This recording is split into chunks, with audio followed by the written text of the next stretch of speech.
¿Qué sienten ustedes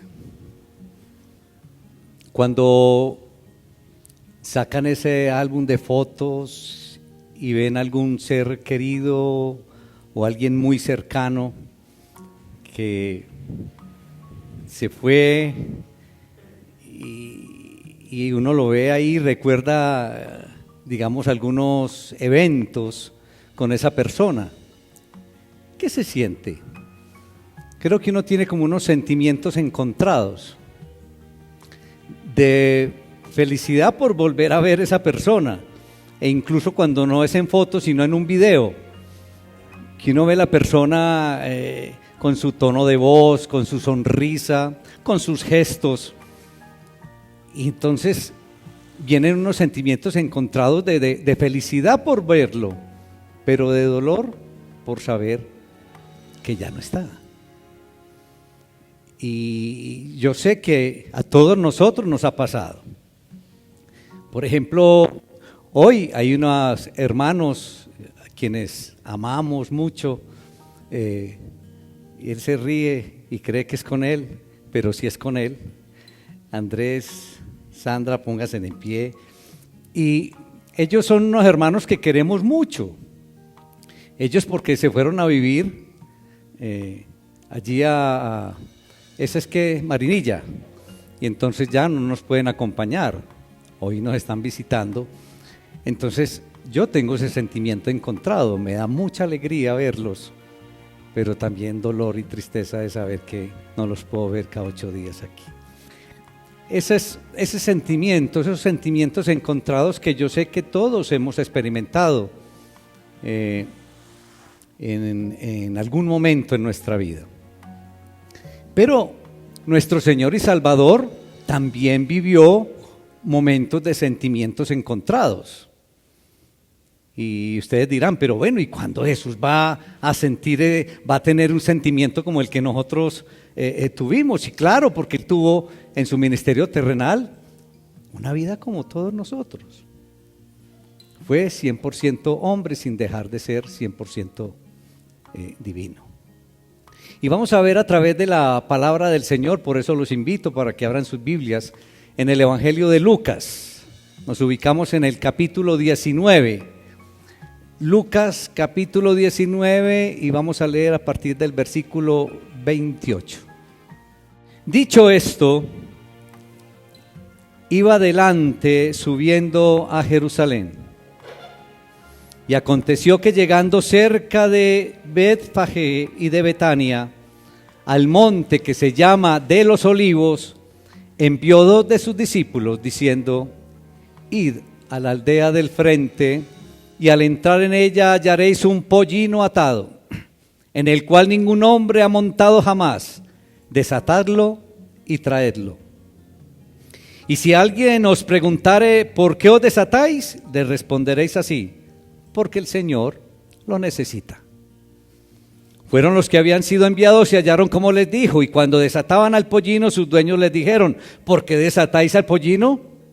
Ellos dijeron: porque el Señor lo necesita. Y lo trajeron a Jesús, y habiendo echado sus mantos sobre el pollino, subieron a Jesús encima. Y a su paso tendían sus mantos por el camino. Cuando llegaban ya cerca de la bajada del monte de los Olivos, toda la multitud de los discípulos, gozándose, comenzó a alabar a Dios a grandes voces por todas las maravillas que habían visto, diciendo: bendito el Rey que viene en el nombre del Señor, paz en el cielo y gloria en las alturas.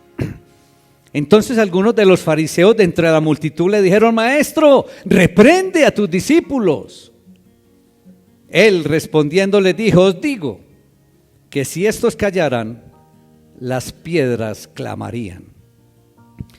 Y cuando llegó cerca de la ciudad, al verla, lloró sobre ella, diciendo: oh, si también tú conocieses, a lo menos en este tu día, lo que es para tu paz, mas ahora está encubierto de tus ojos. Porque vendrían días sobre ti cuando tus enemigos, porque vendrán días sobre ti, cuando tus enemigos te rodearán con vallado y te sitiarán, y por todas partes te estrecharán. Y te derribarán a tierra y a tus hijos dentro de ti, y no dejarán en ti piedra sobre piedra, por cuanto no conociste el tiempo de tu visitación. Padre, te alabamos, te damos honra, te damos gloria, te damos todo el honor en el glorioso nombre de Cristo Jesús. Oh Padre, un día como hoy estabas llegando a aquella ciudad. ¿Cuántas cosas pasaron? Pero ¿cuánto hicieron en ti, oh Salvador nuestro? Sentimientos cruzados, Señor, en ti podemos observar a través de tu palabra. Al frente de aquella ciudad, de la ciudad santa, lloraste, Señor. ¿Qué estarás sintiendo, Señor, mirando nuestra ciudad hoy? Gracias te damos por tu palabra, Señor, en Cristo Jesús. Amén. Hermanitos, una porción como esta, estamos acostumbrados a verla. ¿Con qué título? Ayúdenme. La entrada triunfal a Jerusalén. Pero yo quiero que hoy la identifiquemos más bien con la manifestación real de Jesús. Y más adelante nos vamos a dar cuenta por qué. La manifestación real de Jesús. Cuando uno inicia la lectura de esta porción de la palabra, ese versículo 28 inicia: dicho esto. Cuando ustedes encuentren unas palabras como estas, inmediatamente deben de ir ¿a dónde? Al contexto anterior, porque dicho esto, pero ¿dicho qué? Entonces uno no puede leer la palabra así rápido sin tener claro qué fue lo que dijo. Entonces, si ustedes vienen unos versículos anteriores, se pueden dar cuenta que el Señor entonces les estaba dando la parábola de las 10 vinas, y ustedes en su casa entonces se pueden profundizar y reflexionar un poco sobre esta parábola y por qué era como esa parte antes de esta entrada a la ciudad santa. Pero en esta entrada a Jerusalén uno puede observar dos reacciones, y la primera reacción que uno encuentra es la del pueblo, que aclama fervorosamente entonces a Jesús como el rey. Pero encuentra también otra reacción, que es la de las autoridades religiosas, que directamente declaran el rechazo hacia Jesús. Entonces encuentra una reacción del pueblo, ¿sí?, aclamando, pero una reacción de los líderes rechazando. Es lo primero que uno puede observar ahí. Pero también esta experiencia nos muestra dos reacciones afectivas de Jesús. Y uno observa en Jesús, pues obviamente la alegría por la llegada a la ciudad santa. Pero también encuentra uno aquí la tristeza por la oportunidad desperdiciada por el pueblo para reconocer a Jesús como el príncipe de paz. Miren que encuentra uno ahí esos sentimientos cruzados del Señor, de felicidad por llegar a la ciudad, pero también porque Él sabía de esa oportunidad desperdiciada por el pueblo de reconocer al Mesías prometido, a ese Mesías que ellos esperaban por mucho tiempo y que estaban en las Escrituras. En Isaías 9:6 ellos sabían y conocían a profundidad que contenía ese versículo: porque nos ha nacido un niño, se nos ha dado un hijo, sobre sus hombros descansa la autoridad, y se han puesto estos nombres: Hacedor de grandes planes, Dios invencible, Padre eterno, Príncipe que trae la paz, príncipe de paz. Y es a partir, iglesia, de este momento que Jesús permite ser identificado abiertamente como el Mesías. ¿Qué le decía el Señor Jesús a sus discípulos o a las personas a las cuales les hacía o les entregaba un milagro maravilloso? ¿Qué era lo que les decía antes de este evento? Ayúdenme. Exactamente, vaya y no lo digas a nadie. Pero es a partir de este evento que el Señor permite ser identificado abiertamente como el Mesías. Por lo que en realidad entonces debiéramos hablar entonces de una manifestación real de Jesús. Esa es la razón. Y a partir de aquí, el énfasis en el ministerio del Señor va a cambiar de manera drástica. El ministerio del Señor cambia drásticamente a partir de este momento. Dice la palabra que en el monte de los olivos, un lugar que muy importante, un lugar entonces estratégico en el ministerio terrenal de Jesús en esta fase, el Señor hace un alto para hacer como los preparativos para esa entrada a Jerusalén. Dice la palabra entonces que envía a dos de sus discípulos y les dice que para qué los envía, para conseguir el medio de transporte, pero no solamente iba a servir de medio de transporte, conseguir lo que les mandó a conseguir servía como una identificación de una profecía, como una identificación profética. Y de este modo entonces también se cumplían las escrituras. Entonces miren que la palabra del Señor con los eventos o los acontecimientos todas van entrelazadas, van articuladas. Cuando uno va, por ejemplo, a Zacarías, capítulo 9, versículo 9, ahí encuentra donde ese versículo hermoso que dice: alégrate mucho, hija de Sión, grita de alegría, hija de Jerusalén, mira, tu rey viene hacia ti, justo, salvador y humilde, viene montado en un asno. Miren, ¿se dan cuenta? ¿Por qué el enviar a los discípulos a conseguir el asno iba articulado con las profecías? Pero cuando uno va a Isaías 62:11 y dice: he aquí lo que el Señor ha proclamado hasta los confines de la tierra, digan a la hija de Sión, ahí viene tu Salvador. Tremendo esto. La palabra del Señor es hermosa y está toda articulada. Y entonces se confirmaba con esto un reino de paz y un reino de justicia, totalmente diferente entonces a los enfrentamientos y a todo el contenido político de las expectativas mesiánicas judías. Los judíos tenían otras expectativas en cuanto al Mesías. Ellos esperaban era un guerrero, no a un príncipe de paz. ¿Por qué? Por las condiciones que estaban viviendo frente al imperio. Y un pollino entonces fue el medio de transporte.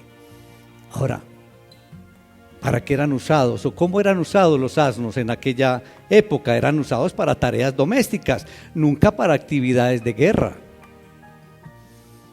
Y al usar un asno entonces era una señal que comunicaba humildad, era una señal que comunicaba mansedumbre, además de identificarlo entonces a un reinado, a un reino de paz, no de violencia ni de reivindicaciones políticas. Por ello, la entrada de Jesús o la entrada que Jesús planea, digamos que no está impregnada de triunfalismos humanos.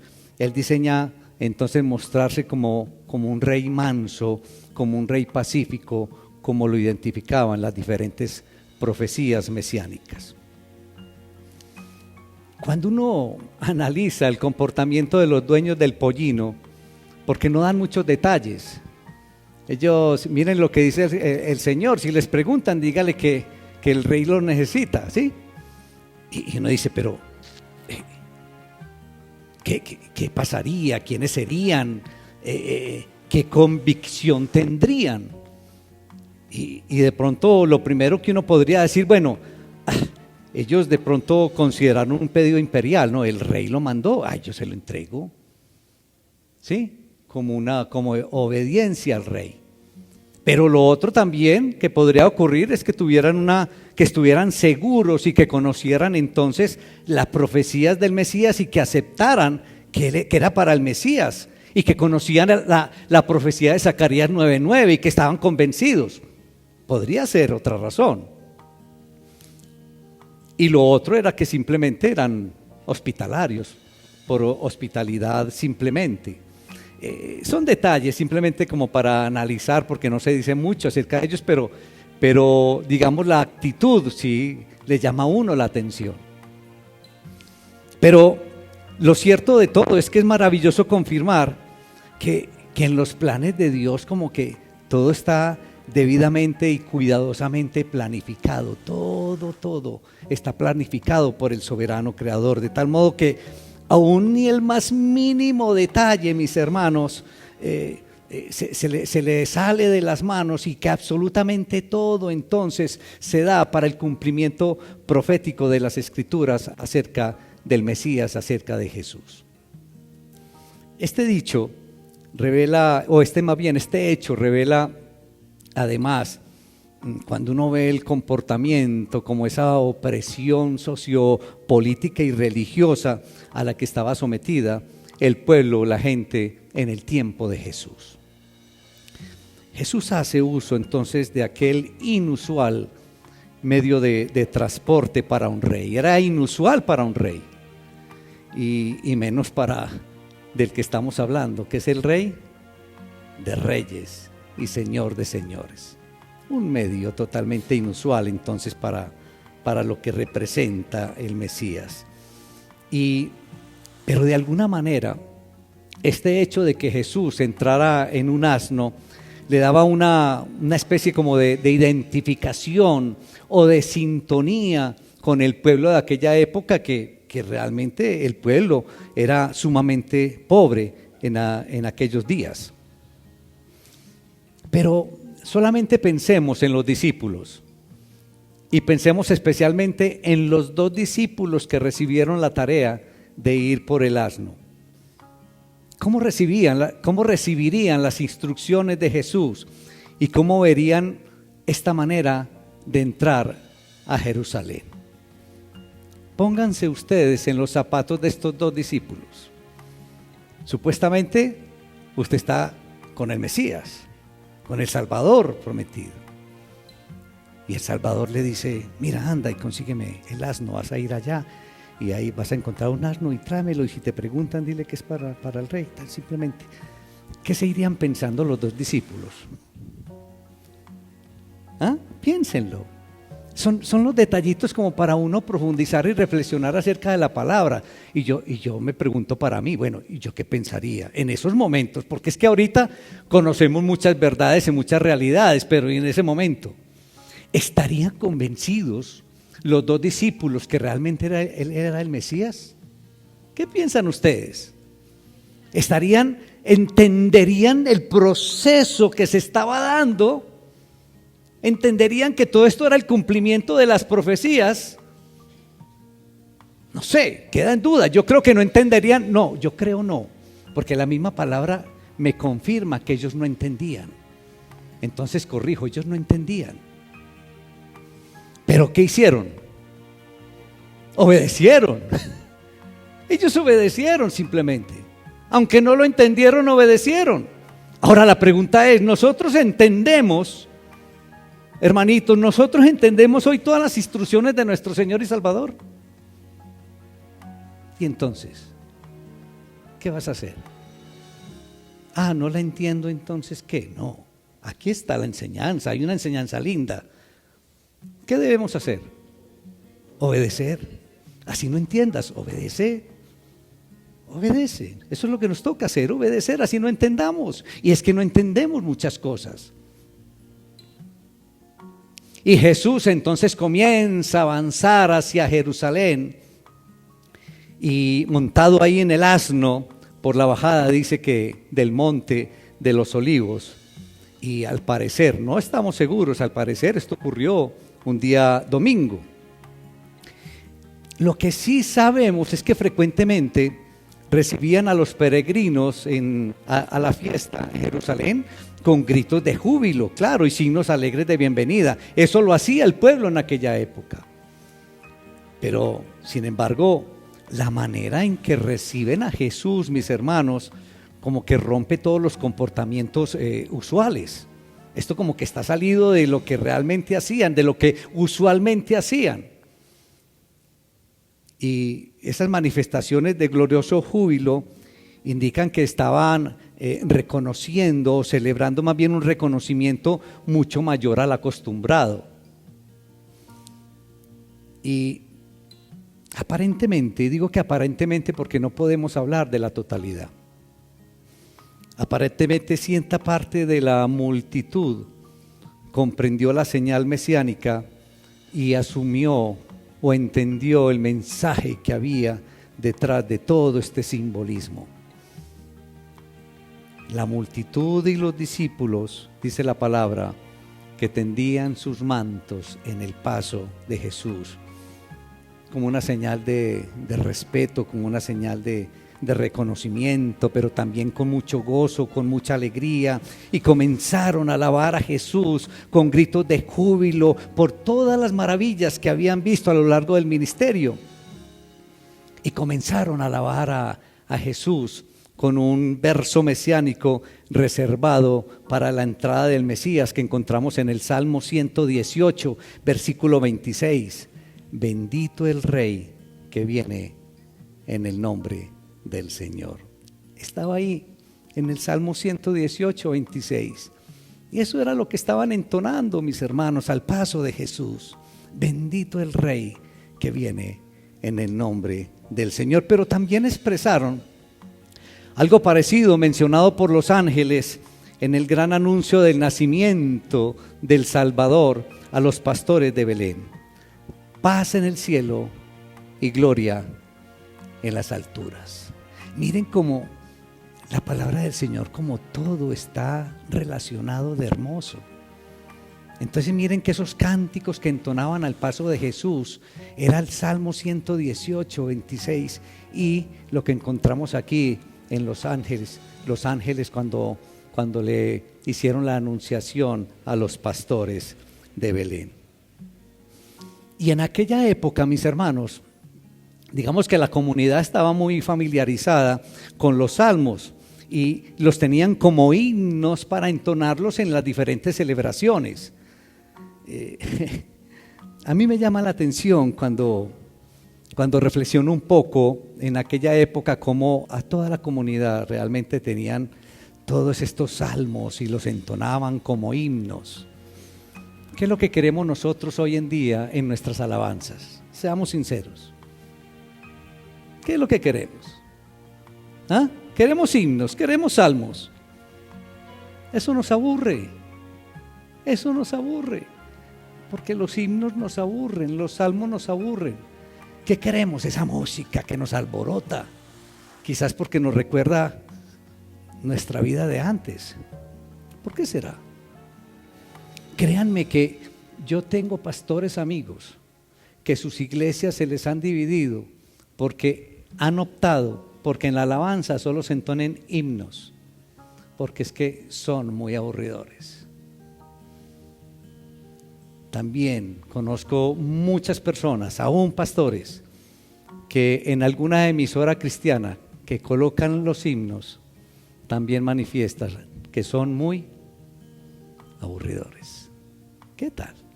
Pero en aquella época tenían los salmos como himnos para entonarlos en las diferentes celebraciones. Pero ¿cómo estaba? Aquí se habla de una multitud, hermanos, de una multitud que acompañaba a Jesús. ¿Y cómo estaba conformada la multitud que acompañaba a Jesús? Unos venían desde Galilea acompañándolo a él. Es decir, no todos venían con él, para que tengamos claro. Unos venían desde Galilea, otros con seguridad venían desde Betania, porque había ocurrido un hecho muy grande en Betania. En Betania había el Señor había resucitado ¿a quién? A Lázaro, hermanitos. Entonces ustedes se imaginan un hombre resucitado por Jesús, lo que pasó en Betania. ¿Qué pasó con los del pueblo de Betania al escuchar que Jesús iba para Jerusalén? Claro, se vinieron para Jerusalén. Pero también muchas personas de otras regiones que habían escuchado lo que había hecho Jesús, más que había resucitado a Lázaro, de muchas otras regiones habían venido hacia Jerusalén. Entonces, un grupo venía con Jesús, pero otro grupo estaba en las puertas de Jerusalén esperando a Jesús, más los del propio pueblo de Jerusalén. Por todo lo anterior, no es muy correcto entonces suponer que todo el pueblo comprendió el significado de lo que estaba pasando.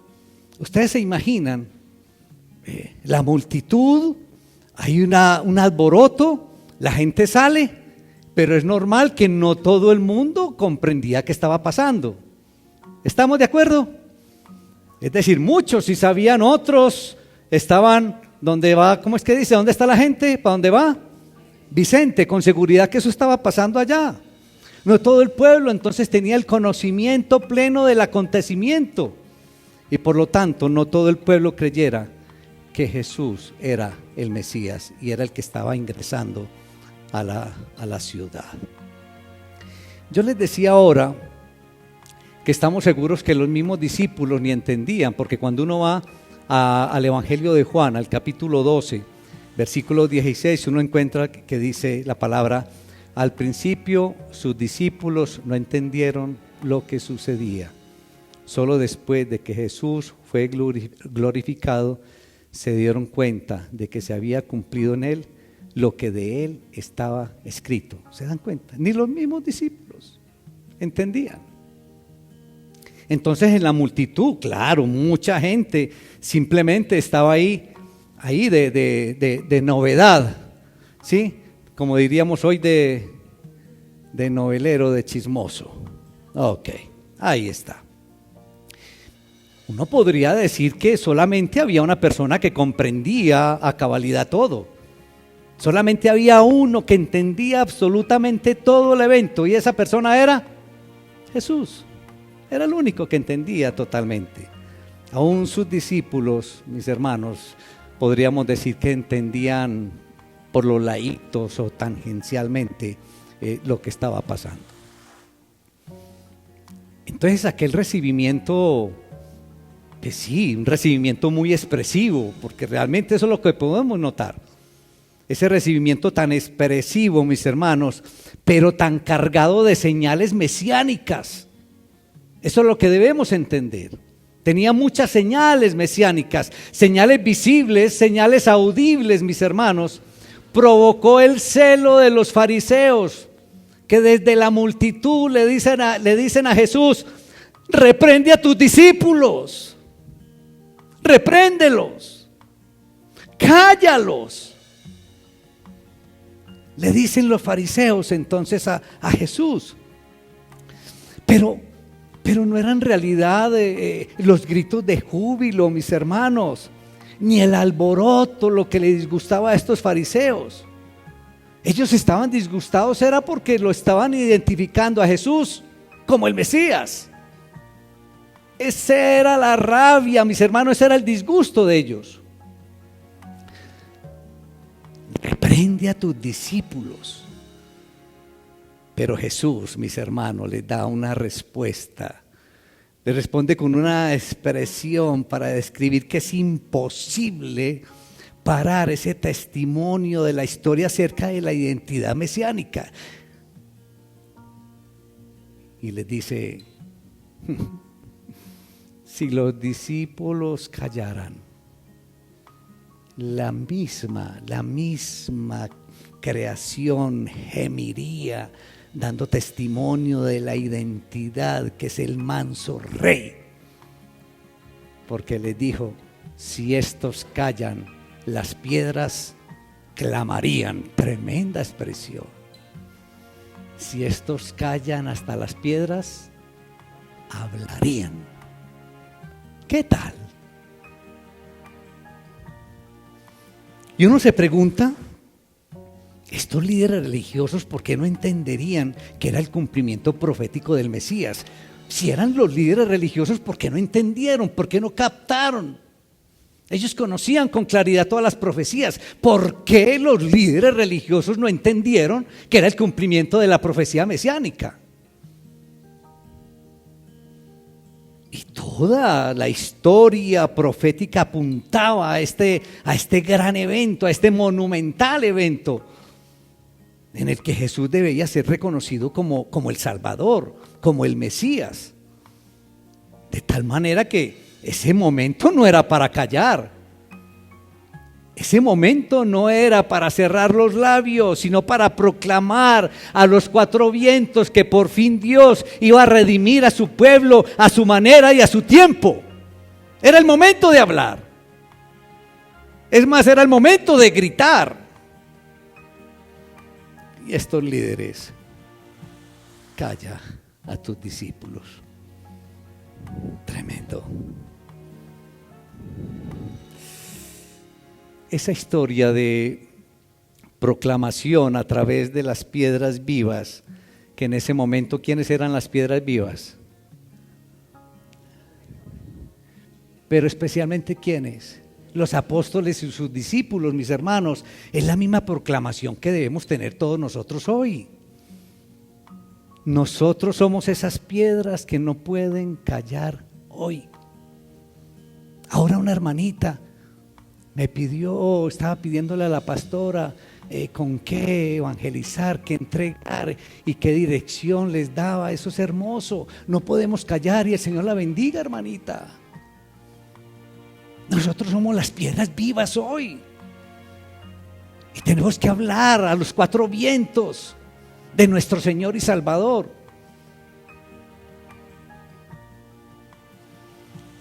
Dentro de 8 días, hermanos, tenemos la oportunidad de invitar. Si somos las piedras vivas, vamos entonces a hablar y vamos a invitar para el próximo domingo que tengamos aquí una reunión de evangelismo para que les hablemos del Salvador, del Mesías.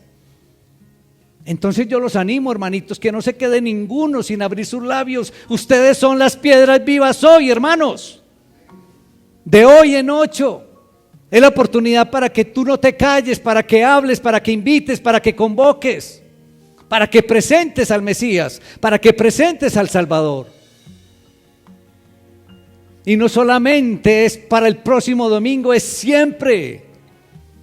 Siempre, en todo momento, en todo lugar, en toda oportunidad, somos hoy esas piedras vivas. Y aquella reacción de los fariseos anticipaba el rechazo y la oposición que Jesús tendría que enfrentar en Jerusalén. Tremendo, hermanos. Rechazo y oposición.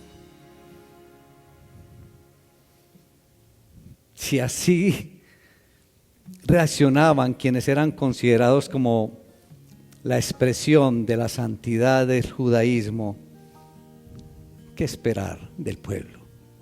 ¿Qué esperar de los demás? Tremendo. Si así se comportaron los líderes religiosos, ¿qué esperar del pueblo? Es como decir hoy en día, hermanos, porque nosotros, claro, vemos esto y dicen, es que esos líderes judíos de la época. Pero ¿y qué tal hoy, mis hermanos? Es como decir hoy en día que nosotros como creyentes estemos con nuestros comportamientos y estemos con nuestras actitudes haciéndole oposición a nuestro Salvador. Entonces inmediatamente dicen ustedes, no, yo nunca, ¿cómo así? Yo nunca le hago oposición a mi Salvador. Pero con tu testimonio y con tu estilo de vida estás haciendo oposición al Salvador. Entonces, ¿cuántos de nosotros, mis hermanos, nos comportamos igual a estos líderes religiosos de la época? Con nuestro testimonio podríamos estar haciendo algo muy parecido a esos líderes religiosos de la época. Entonces, por eso hablábamos que todo esto desató una descarga afectiva y de sentimientos de Jesús, o en Jesús más bien. Una descarga, podríamos decir, de impotencia y a la vez de ternura acerca de la ciudad. Ojo, de impotencia no porque no pudiera hacer algo, mis hermanos, sino porque la decisión de aceptación propiamente ¿de quién? ¿De quién es la decisión de aceptar o no al Señor? A eso me refiero, ojo. Entonces miren que llega hacia el Señor una descarga de sentimientos, mis hermanos. Pero digamos también era una descarga de denuncia profética, como al igual que los mismos profetas. Una descarga profética estaba también llegándole al Señor Jesús.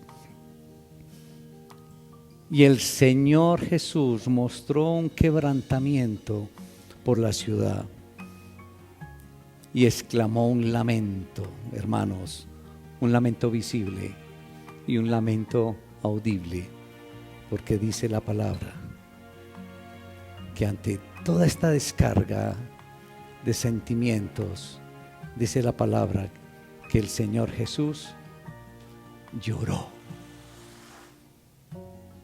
Solamente imagínate a nuestro Salvador llorando frente a la ciudad.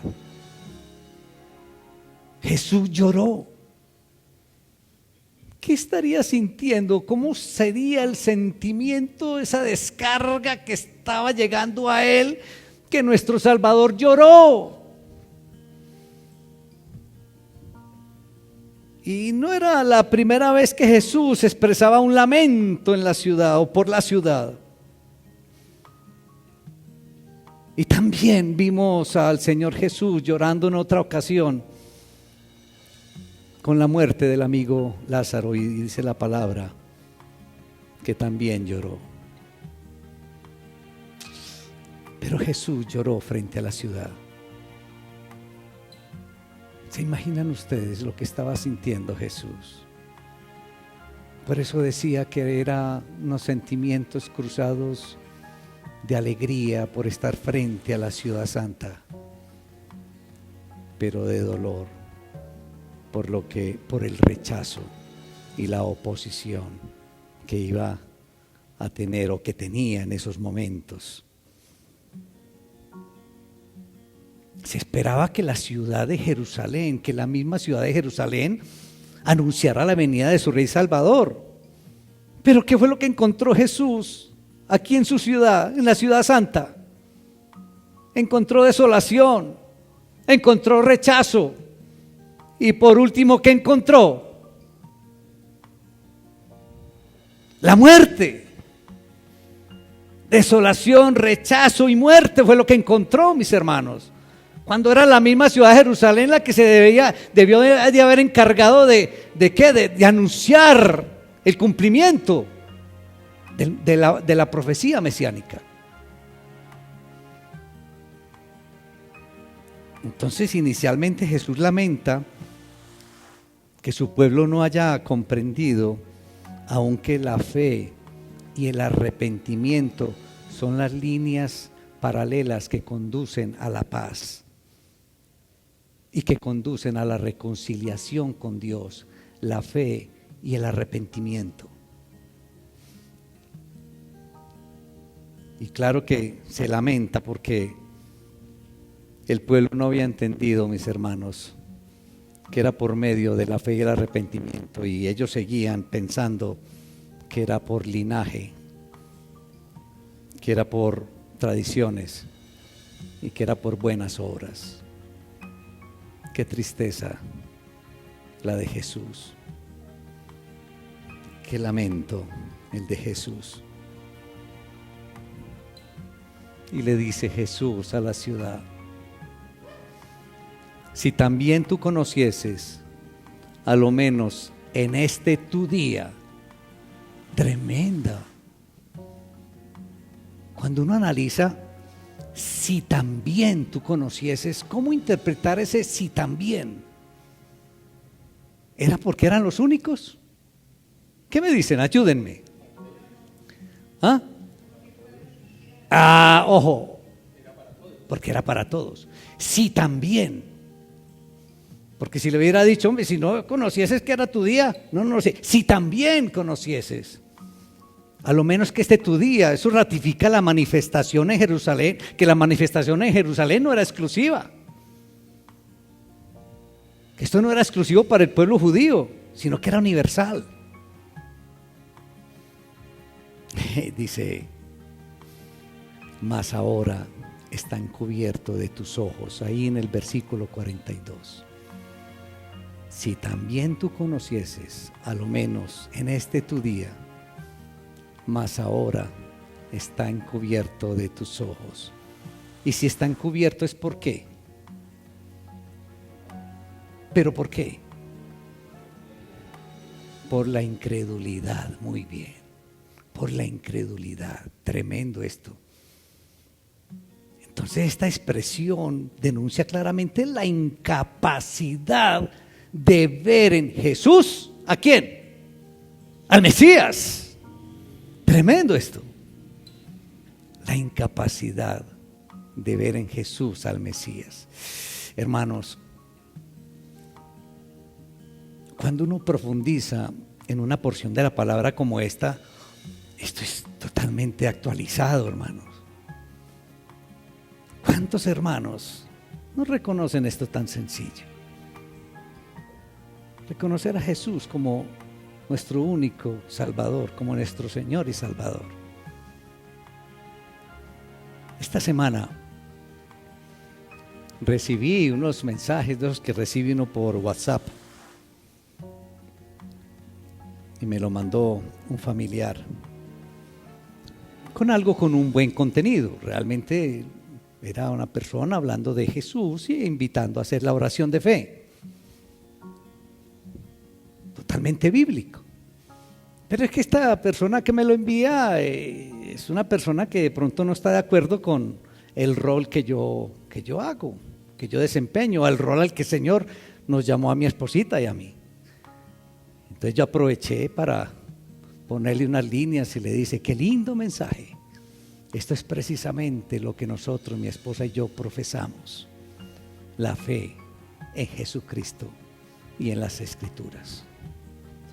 Sin recriminarle nada más, pero haciéndole caer en cuenta que eso es precisamente lo que a nosotros nos critican, que nos volvimos locos, que nos lavaron el cerebro y que cambiamos de religión.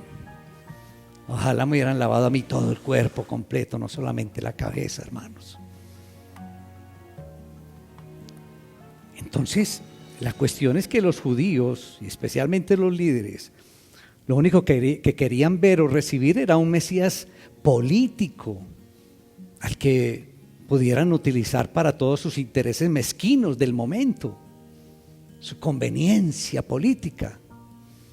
Pero ojo, luego el Señor expresa la consecuencia dolorosa por esta incredulidad. ¿Y cuál era la consecuencia? ¿Cuál fue la consecuencia dolorosa por la incredulidad? Está ahí. ¿Cuál es? Ayúdenme. ¿Cuál es la consecuencia por la incredulidad de este pueblo? Con una sola palabra la pueden decir. Con una sola palabra, dígalo duro. ¿Ah? ¿Cómo? La destrucción. Claro, esa era la consecuencia por la incredulidad, destrucción.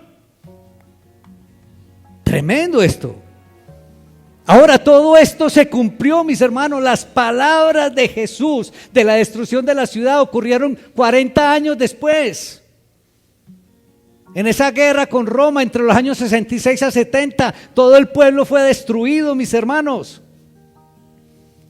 La ciudad fue sitiada, fue tomada, fue incendiada, incluyendo el templo. Tremendo esto. Y si para aquel momento, para aquella época, la consecuencia dolorosa era la destrucción, para nosotros hoy, la consecuencia de la incredulidad es ¿qué? La condenación eterna. Esa es la destrucción para nosotros hoy en día.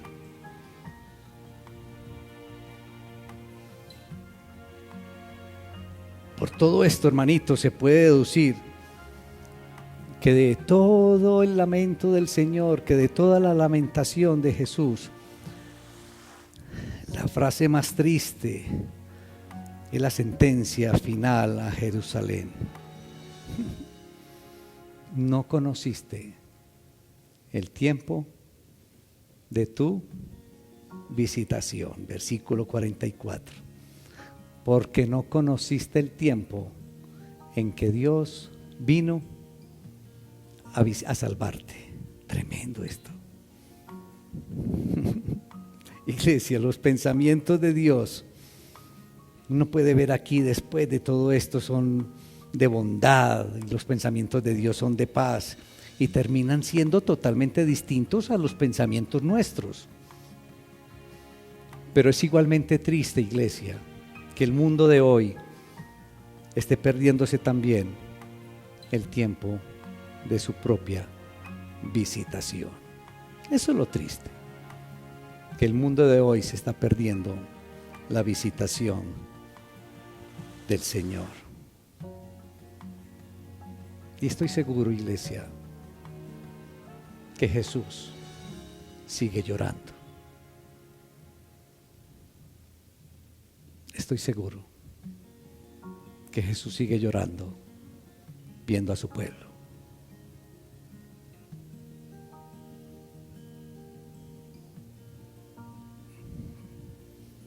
Cuán triunfante fue la entrada de Jesús a Jerusalén. Estamos sintiendo esos bombos, esos platillos, esos tambores. De pronto nos recuerdan un poquito la entrada de Jesús a Jerusalén, pero qué tan triunfante fue esa entrada.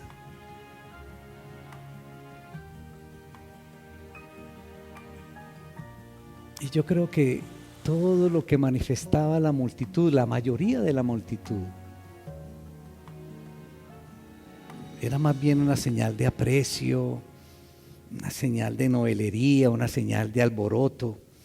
Y creo que no era una señal de una convicción profunda de parte del pueblo.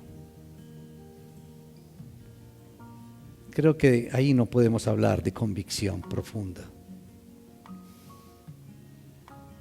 Y por esta razón Jesús lloró frente a la ciudad. Porque estaba Jesús consciente que todas esas aclamaciones y esos gritos de júbilo eran vanas.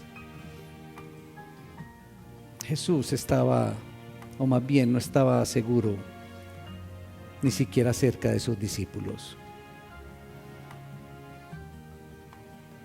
Porque él sabía que había uno agazapado, disimulando ser su discípulo. Entonces uno podría de pronto, ante una porción como esta, ver como algo incongruente que Jesús haya hecho lamento y al mismo tiempo se hubiera dado esta entrada triunfal.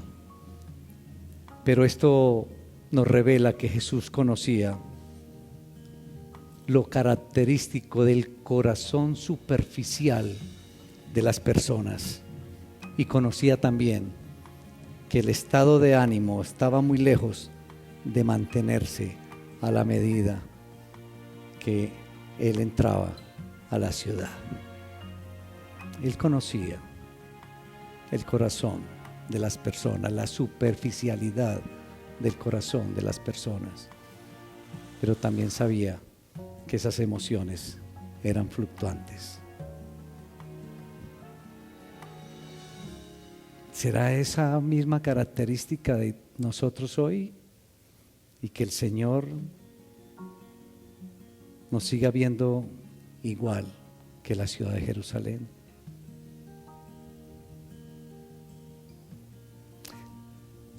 Porque esa misma multitud que lo aclamaba con júbilo, con gozo y con gritos, recordando el Salmo 118 y lo que los ángeles entonaban, la gran mayoría de la multitud a las pocas horas gritaba también: crucifícale, crucifícale.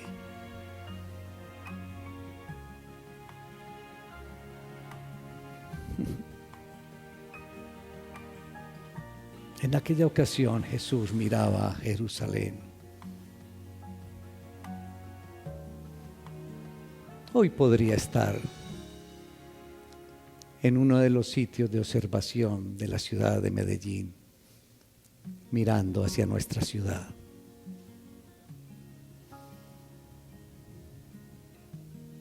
¿Estará llorando? ¿Será que también llora?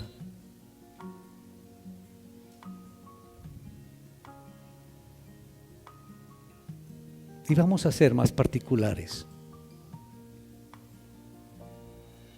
Si el Señor te mira a ti, si el Señor te mira a ti, ¿qué sentirá? ¿Llorará al mirar tu comportamiento? ¿Llorará al mirar tu incredulidad? ¿Al mirar esas emociones fluctuantes? ¿Qué sentirá el Señor Jesús al mirarte a ti, al estar frente a ti?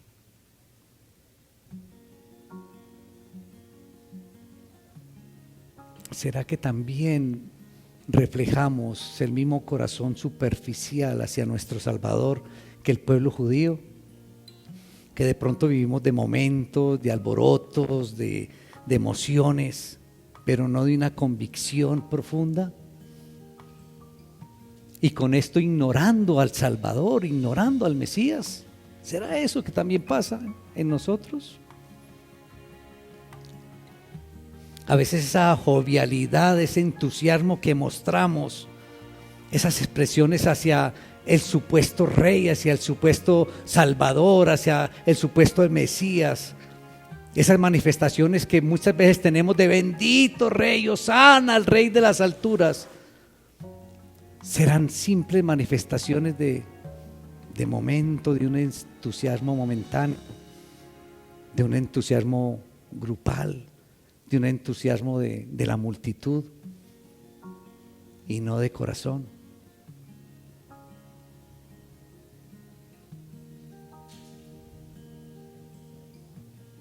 ¿Será que aún hacemos llorar a Jesús?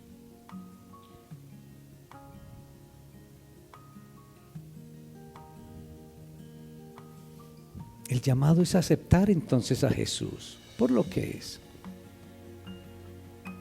por lo que representa, por lo que hizo, por lo que hizo en la cruz. Ese es el llamado. Para nosotros hoy tenemos la claridad de lo que hizo en la cruz. Y Él entregó su vida por ti. Entregó su vida por cada uno de nosotros, pero debemos nosotros aceptarlo. Nosotros debemos aceptar ese sacrificio y esa muestra de amor por cada uno de nosotros, porque murió en la cruz por el perdón de nuestro pecado. Eso es lo que nos toca hacer. Y no seguirlo entonces por novelería, no seguirlo por los milagros, por lo que nos pueda dar. O si no, la pregunta es, bueno, ¿por qué lo sigues tú? ¿Y por qué estás hoy aquí entonces?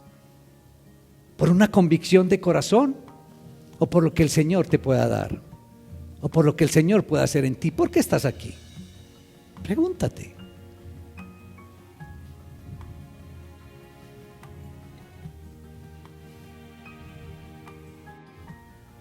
Rechazo, oposición en aquella entrada a Jerusalén.